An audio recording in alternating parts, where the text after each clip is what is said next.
আজকের একাদশী ছিল। তো আজকে হচ্ছে তোমার ১১ই জুলাই। আজকে খুব ভালো একটা একাদশী ছিল। তো সেই সকালবেলা ঘুম থেকে ৪:৩০ ঘুম থেকে উঠে গোপালের জন্য ফুল তোলা, ঘরদোর পরিষ্কার করা, চান-ঠান করে ফ্রেশ হয়ে স্কিন কেয়ার করে গপুকে মালা করে দিয়ে সুন্দর করে শৃঙ্গার করানো।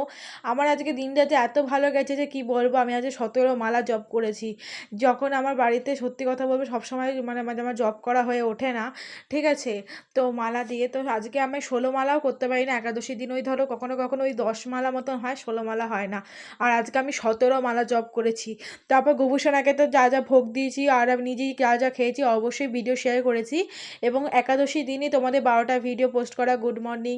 তারপর গোপালকে হাফ কাজ কমপ্লিট করে গোপাল পুজো দেওয়ার পর এবং দুপুরবেলা একটা বিকালবেলা একটা ভিডিও অ্যান্ড রাত্রেবেলা গোপাল সারাদিন যা, যা খেয়েছে সেই ব্লগ পোস্ট করেছি জেসি গপু ইউটিউব চ্যানেলে, অবশ্যই চেক আউট করে নিও। তো এই ভিডিওটা বেসিক্যালি কালকে সকালে পোস্ট হবে, কিন্তু আমি আজকে বলছি। বিশ্বাস করবেন আজকে এত ভালো লেগেছে আমি পুজো দিয়ে। এই একাদশীটা আমার কাছে সবথেকে সেরা একাদশী ছিল। মানে প্রতিটা একাদশীতে কিছু না কিছু একটা গ্যাপ থেকে যায়, কিছু না কিছু ভুল হয়, কিছু, কিছু জিনিস পাই না। ঠিক আছে? কখনো টক দই, কখনো মিষ্টি দই, কখনো মানে কিছু না সাবু, নাহলে ভাত, আই মিন ধরো শ্যামা চাল, নাহলে গোপালের জন্য কিছু ফুল-টুল পাই না, কিছু তুলসী পাতা পাই, মানে কিছু ধরো মন মতো সাজাতে পারি না। আজকে সব কিছু ভালো হয়েছে, সব কিছু। গপুকে যেমন সুন্দর করে স্নান-টান করিয়ে শৃঙ্গার করিয়েছি, যেমন সুন্দর তুলসী পাতা ফুল দিয়ে মালা করে ফুল দিয়ে শৃঙ্গার করেছি। তারপরে সকালে নকুলদানা জল, তারপরে লাড্ডু আর জল, তারপরে সাবু মাখা, মিষ্টি দই জল, তারপরে আবার কলা, তারপর জল দিয়েছিলাম। রাতে মিষ্টি জল, তারপর গপুকে সুন্দর করে শয়ন দেওয়া। মানে আমার আজকে দিনটা খুব ভালো গেছে। তো বিশ্বাস করো একাদশীর দিন পঞ্চশস্য প্রথমত খেতে নেই।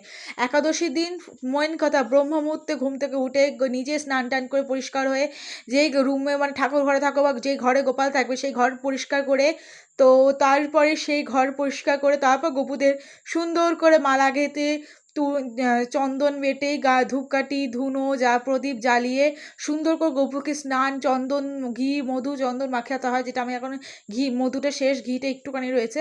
ঘি, মধু, চন্দন দিয়ে সুন্দর করে স্নান করিয়ে সঙ্গে জল দিয়ে তুলসী পাতা ফুল দিয়ে স্নান করিয়ে সবাইকে সুন্দর এক কালারের জামা কাপড়, যেন সোমবারে যেমন ধরো সাদা, মঙ্গলবারে লাল, বুধবারে সবুজ, বৃহস্পতিবারে হলুদ, শুক্রবারে কমলা, শনিবারে কালো বা নীল, আর রবিবার দিন হচ্ছে গোলাপি। তা এই কালারের প্রতিদিন কালারের জামা পরাতে হয়। সেই কালারের মতো আমি আজকে জামা কাপড় পরিয়ে ফুলের মালা গেঁথে সবাইকে ফুলের মালা পরিয়ে চন্দনের মধ্যে আতর দিয়ে বেটে সেই তুলসী পাতার আগে প্রত্যেকজনের চরণে দিয়েছি। দুরাধারণী হাতে চারগোভূষণ দিয়ে চরণে। তারপর ফুলের মালায় চন্দন লাগিয়ে সবাইকে মালা পরিয়েছি এবং যত ফুল সামনে সাজিয়েছি সেই চন্দন দিয়েই চালিয়েছি। গীতায় ফুল তুলসী পাতা দেওয়া, জলের সঙ্গে জল ভরে ফুল তুলসী পাতা চন্দন ছুঁয়ে ফুল তুলসী পাতা দেওয়া, ধূপকাঠি দিয়ে গোভূষণ রাধারানীকে আরতি করা।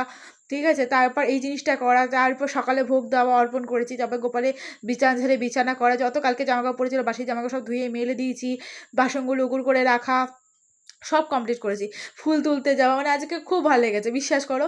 আর তারপরে গোপালকে একটু বেলা হলো, তারপর ৯টা, সাড়ে ৯টা নাগাদ গোপালের সব খাবার প্রসাদ নামিয়ে, সকালে খাবার নামিয়ে আবার গ্লাস থালা-মালা ধুয়ে লাড্ডু, জল, তুলসী পাতা দিয়ে গোপালকে ভোগ অর্পণ করে মন্ত্র জপ করে গোপালের সকাল আবার পুজো কমপ্লিট করা। ঠিক আছে? মানে আজকের দিনটা সত্যি খুব ভালো গেছে। আজ একাদশীটা যেন খুব ভালো একটা একাদশী ছিল। আর সামনেই রথযাত্রা, তারপরে শ্রাবণ মাস, সে সোমবার। তো পরপর উপোস আর নিরামিষ চলবে আমার। এমনিতে আমি মাঝে, মাঝে ডিম খাই না এবং পেঁয়াজ রসুনটাও খাওয়া হবে না। তো আমি আস্তে, আস্তে পেঁয়াজ রসুনটাও ছেড়ে দেবো ভেবেছি।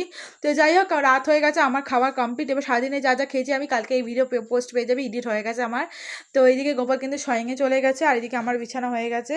নিয়ে আমি ওষুধ খেয়ে রাতে খাবার খেয়ে ওষুধ খেয়ে নিয়েছি, জল খেয়ে নিয়েছি।